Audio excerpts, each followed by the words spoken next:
Slenderina, isang larong patok sa mga kabataang mahilig sa mga freaky, creepy na mga laro.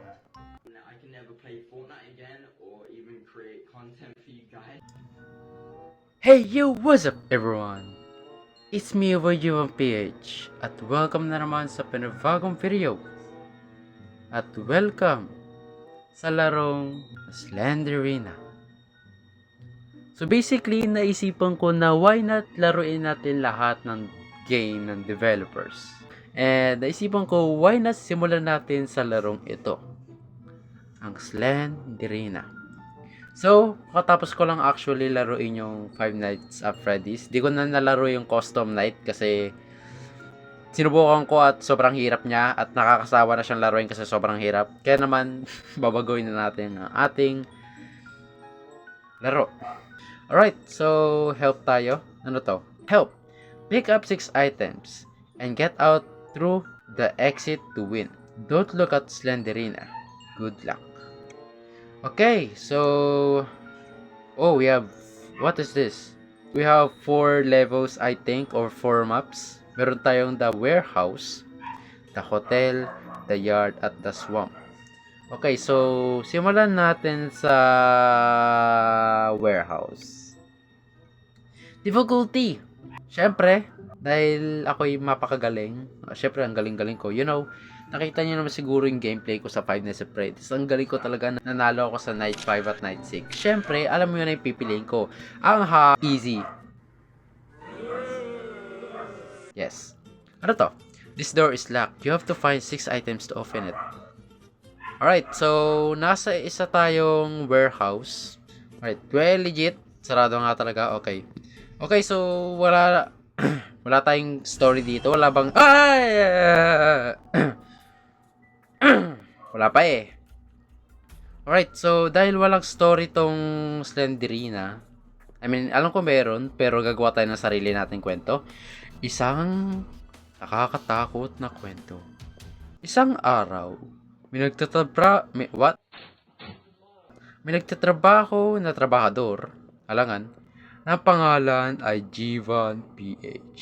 Siya ay nagtatrabaho sa isang warehouse.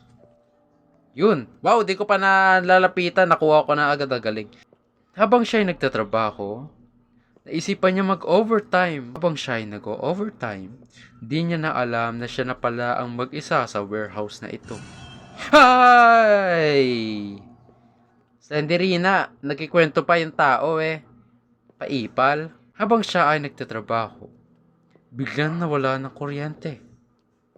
At biglang may nagpakita na multo. Pangalan niya ay Slenderina. Wala. Kala ko nandiyan siya sa likod ko eh. Okay. Sinubukan niyang makalabas sa warehouse na ito. Ngunit hindi niya makita ang mga susi. Dahil may 6 na padlock ang susi. Bakit may 6 na padlock ang susi? At bakit kailangan na 6 na susi ang pinto nyo? Grabe naman, mapaka-secure naman ang lugar nyo. Hay!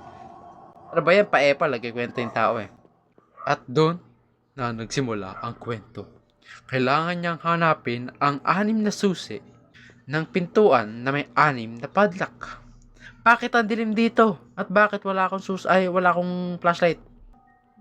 Hello? Slenderina? Nanahimik yung tao eh. Ba't mo naman? Ano tong malaking, ano na to?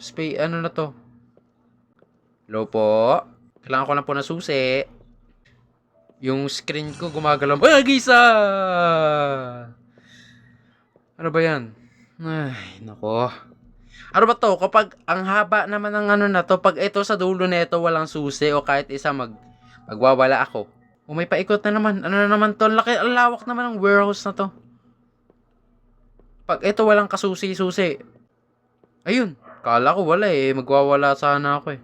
Alam mo, Slenderina, nagtatrabaho ako dito na maayos. Ikaw ba ay...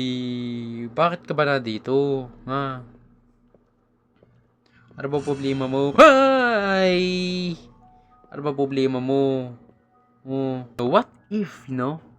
Kasi alam ko kasi yung kwento ni Slenderina ay na-poison siya dati nung bata siya. Ay, yung ano pala siya, boy pa lang siya. So, basically, hindi naman sa dito siya namatay. Siguro, may kaaway siya dito, boy. Baka ako yung kaaway niya. Paktay ka diya, doy. Ano? Ay! Ano ba yan? Yun. Okay. Ang bagal ko bawal ba ako tumakbo? Ba't naglalakad lang ako? Kung sa totoong buhay to, siguro kanina pa ako nakalabas eh. Takbo ko dito ng takbo, malamang. Parang nakapunta na ako dito. Nawala na ako. Patay. Ano to? Ayun! Himala kung saan na lang ako, sumusuksok ko eh. Slenderina, paipal eh. Di na lang kasi umalis, sino? Pwede bang layuan mo na lang ako, ha? Gusto ko lang naman makauwi. May problema ka pa sa akin? Hindi ako yung kaaway mo, ha? Kung may sinusubukan kang multuin na kaaway mo, hindi ako yun. Pinagkamalam mo lang na ako yun kasi di naman talaga ako yun. Ano daw? Ayan, may mahaba na naman na hallway dito. Ang lawak-lawak. Uy, sabi ko na nga ba eh. Okay, so nasaan yung susi? Di ko mahanap-hanap. Siguro may minumulto to si Slenderina tapos napagkamalan ako. Alam mo, nagtatrabaho lang ako dito na maayos, ha. Nagtatrabaho ako para sa pamilya. Ikaw, lakas ng matrik mo. Manggulat, ayun na naman. Sabi ko na, ha? Kalay, patay na. Hala, ang dilim dito. Yoko dito. Bakit madilim dito? I think napuntahan na natin to. Ano to? Ito yung exit. Parang di pa na natin ito na. Yes, dito banda.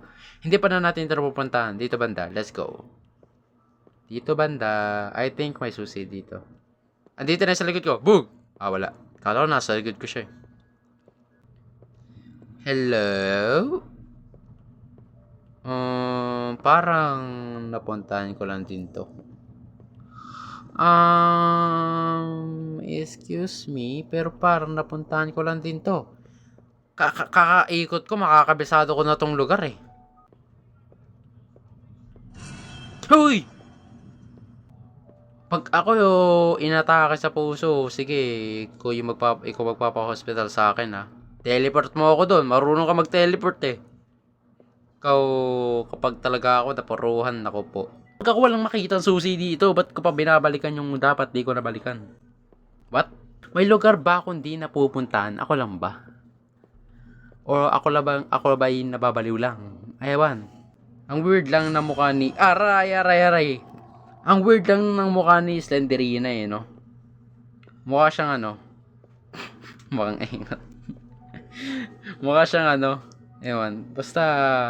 White lady yun. White lady na nakanganga. Siguro gutom. Nanghingi siguro ng pagkain. Ayun. Bakit ba lagi ganito ang mga horror game? Nagpapahirap sila.